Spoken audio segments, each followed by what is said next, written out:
The Grayson Peak lookout tower stood where the granite spine of the ridge broke through the forest canopy and rose naked into the sky. From a distance it looked intact, 4 steel legs bulkheaded into pale stone, a square cabin balanced above the treetops, windows dark and reflective. No power lines reached it, no service road cut toward it. The trail that once supplied it had faded into a narrow animal path decades ago. Yet the structure remained, visible for miles, a geometric shape against wilderness that did not want it there. Ethan Hale first saw the tower from a switchback 2 ridges away. He stopped automatically, the way people do when confronted by a landmark they have already heard about. His assignment folder had contained 3 photographs, one archival image from the 1960s showing the tower bright with fresh paint, one survey shot from 1991 after lightning damage, and a modern drone capture taken the previous autumn. In all 3, the tower stood in the same position, unchanged in silhouette, but subtly altered in presence. Age had not softened it. Instead, it seemed to withdraw from time, becoming less like infrastructure and more like a fixed object of terrain, a spike of metal that had grown from the rock itself. He continued climbing. The trail vanished entirely within half a mile, replaced by lichen-slick slabs and wind-scoured soil. Grayson Peak had burned twice in the last century, and the regrowth came in sparse, twisted stands of fir and lodgepole pine that leaned permanently east from prevailing storms. Between them spread low mats of bearberry and stonecrop. The air thinned and sharpened. Even in afternoon light, the ridge carried a sense of exposure, as though the forest ended below and something larger began above. By the time Ethan reached the saddle beneath the summit, the tower dominated the sky. He could see now what the file had noted. The stairway was gone. Once, a spiral of steel steps had wound from ground to cabin platform, but its lower 2/3 had been cut away after structural compromise. The remaining upper section hung uselessly above open air, ending 10 meters above the granite. No ladder replaced it, no rope hung down. Access had effectively ceased. He crossed the final stretch of rock and stood at the base. The tower legs rose around him, bolted plates rusted but firm. Old lightning scars streaked the metal in blackened runs. Wind moved through the framework with a low, organ-like hum. Ethan set his pack down and tilted his head back. The cabin windows reflected sky so perfectly they appeared opaque. He knew from records that the trapdoor in the floor had been sealed from above after the 1978 incident, fastened internally when investigators failed to reach the interior. That detail had bothered him in the briefing. A door secured from inside a structure no one could enter. Officially, it was attributed to expansion warping during fire damage. Unofficially, the file simply noted, "Condition unexplained." He walked the perimeter. The granite pad beneath the tower had been leveled decades earlier by blasting, creating a flat platform the size of a small house. Fragments of cut stair lay piled at one edge, half swallowed by moss. Their sheared ends were clean, as if removed by torch rather than collapse. Nearby stood the concrete footings of an equipment shed long gone. The isolation was complete. No road noise reached this height, no aircraft passed overhead, only wind and the occasional creak of cooling metal above him.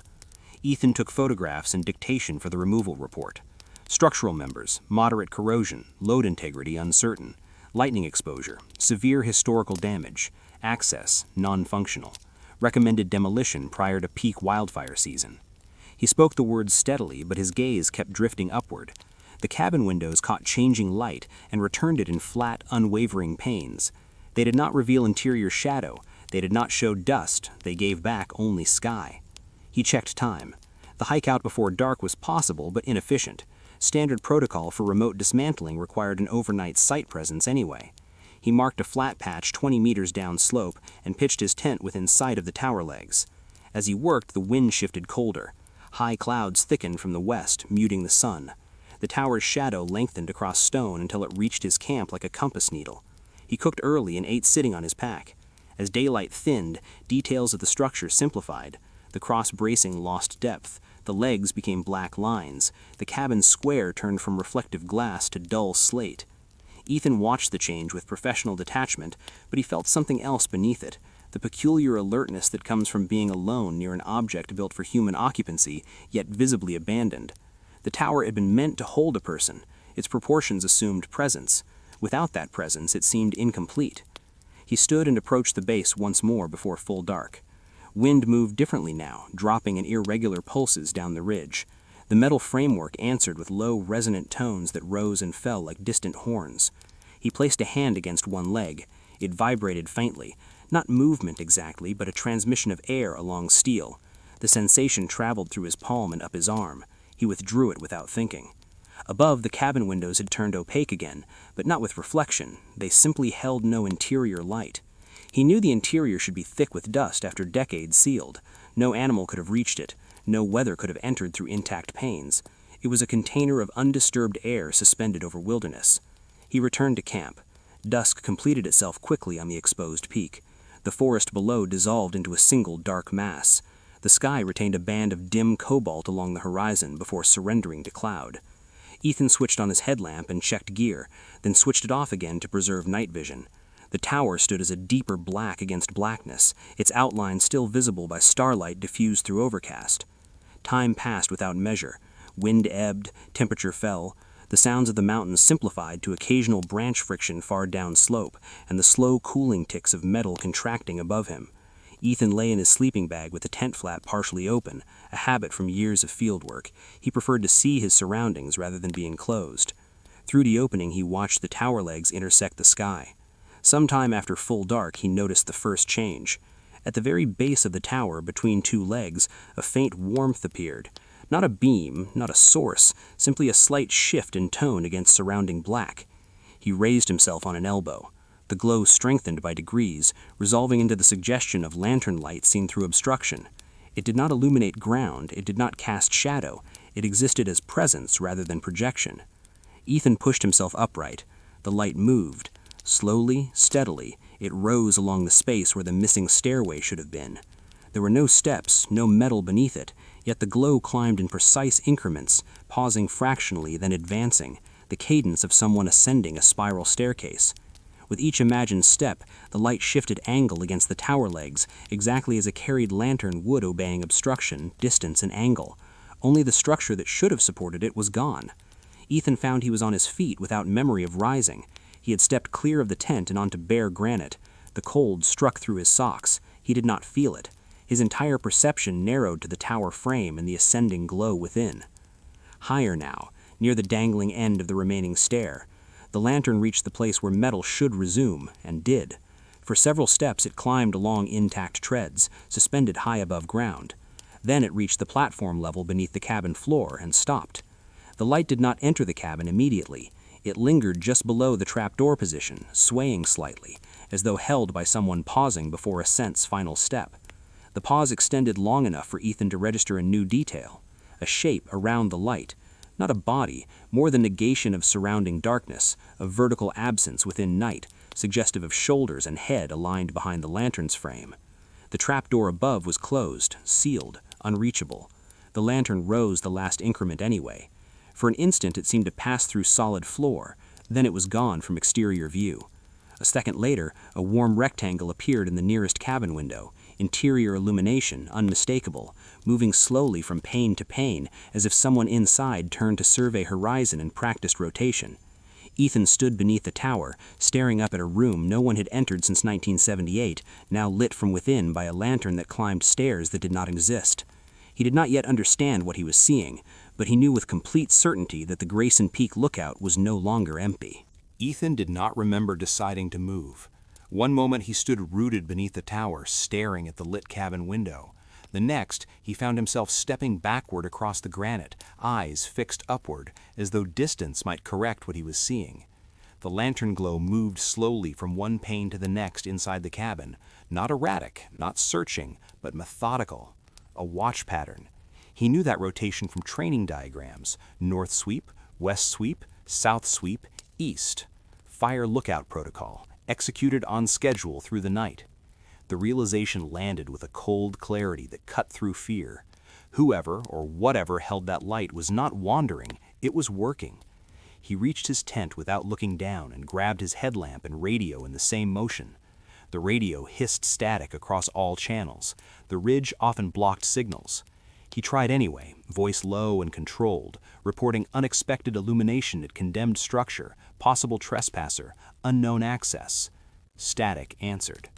Above him, the lantern paused at the north window as if marking a bearing. Ethan forced himself closer again. He stopped at the tower base and tilted his head back. From this angle, the window frames cut the light into vertical bands. Dust motes drifted through the glow, real particulates suspended in interior air, disturbed by movement. Something was inside that cabin, displacing space. The lantern shifted away from the north pane and began the next arc. As it passed the western window, Ethan saw the outline more clearly, a forearm angled forward, wrist bent slightly under lantern weight. The limb appeared wrong, too narrow at the joint, the sleeve fused to it as though fabric and bone had weathered into one form. The hand itself did not show. The lantern's frame concealed it, but the grip was fixed, rigid, incapable of tremor. He swallowed and called up again, louder. "Forest Service, identify yourself." The lantern did not react. It continued its rotation, steady as a metronome marking duty. Wind climbed the ridge in a sudden pulse and struck the tower. The metal framework sang in low chords. The cabin light wavered fractionally, then stabilized. Ethan noticed then that the trapdoor seam above the platform had darkened, a thin outline against the floor panel. It had not been visible before. Now it looked freshly opened and shut, edges clean of dust. He circled the base slowly, tracking the light through successive windows. Each time it crossed a pane, the silhouette reformed. Helmet brim, shoulder slope, the rigid lantern arm. The figure's height matched human proportion exactly. Its movement followed the confined path of the lookout cabin interior, stopping briefly at each compass point before proceeding. North, west, south, east. The pattern repeated. Minutes passed. Ethan's initial shock began to reorganize into something else, not calm, but comprehension layered over fear. He had studied lookout history as part of the removal contract. Grayson Peak's last watchman, Daniel Voss, had logged thousands of hours in that cabin. Reports described him as precise, solitary, reliable. His final transmission during the 1978 lightning storm had cut mid-sentence after the words, "climbing back up." Search teams had found the lower stairs damaged and assumed he had fallen during descent, but the lantern above was ascending patterns no living person could now perform. On the third rotation, the light stopped at the eastern window and did not move on. It held there, facing directly toward Ethan's position. Distance and glass obscured detail, yet the orientation was unmistakable. The figure had turned outward and was looking down. Ethan felt the primitive recognition of being seen. He did not step back this time. Some stubborn field instinct kept him in place. He raised his headlamp and clicked it on, angling the beam upward. The white cone struck the cabin wall below the window, bleaching paint and rivets. The lantern glow inside did not dim. It shone through his light, as though both occupied separate layers of space. He raised the beam higher until it touched the glass. For an instant, both lights met, his modern LED glare and the warm, steady lantern behind the pane. The cabin interior sprang into sharp relief. Dust lay thick on shelves and radio desk. Maps curled at their edges. The floor around the trap door was scuffed in a circular track worn into decades of grime, and in the center of that worn circle stood the lookout. The figure resolved fully in the clash of lights. A man's proportions, yes, but compacted, surfaces fused by time. The jacket had collapsed into the torso as if melted. The helmet brim had sunk against the skull line beneath. The lantern arm extended forward in one unbroken column from shoulder to wrist, cloth and bone indistinguishable. Where a face should be, there was only concavity, a hollow plane darker than the room behind it. Yet the posture held intention. The body leaned fractionally forward, as though peering down the tower legs toward Ethan's beam. They remained aligned for several seconds, modern observer and fossilized watcher, light touching light through sealed glass. Then Ethan's light flickered. The batteries had been fresh an hour before. Now the beam pulsed, dimmed, flared again. In that stutter, the lantern's warmth swelled by contrast. The lookout's silhouette thickened, edges softening as if drawing closer to the pane from inside. The concave face tilted minutely, tracking the faltering beam. Ethan's light failed. Darkness snapped back across the tower base. Only the lantern remained above, steady and warm. For one suspended moment, Ethan could not move, caught in the afterimage of what he had seen. The lantern shifted, not along the cabin perimeter this time, but inward, toward the trapdoor seam. It lowered slightly, the arm bending at last. The torso inclined over the opening. Dust lifted from the floor in a faint halo. The trapdoor outline widened. Ethan understood with a clarity beyond reason. The lookout was preparing to descend. "No," he said aloud, the words small in the open night. Above him, the trapdoor opened without sound. The lantern dipped below floor level and vanished from the window. A second later, warm light appeared beneath the cabin, just under the platform, occupying the air where the top stair began. The descent started. Step by absent step, the lantern moved downward along the same invisible spiral it had climbed. The rhythm was unchanged, but the direction reversed. Ethan felt his body react before thought, muscles tightening, breath shortening. He stepped backward, boots scraping granite. The light continued its measured approach. It passed the hanging stair remnant, obeying geometry that no longer existed. With each increment, the suggestion of form around it thickened. Shoulder, helmet, the rigid lantern arm now angled downward. The hollow where a face should be pointed along the path of descent, toward ground, toward him. Ethan turned and ran. He reached the tent in 3 strides, yanked free the pack, and stumbled down slope without folding anything. Granite gave way to thin soil and scrub.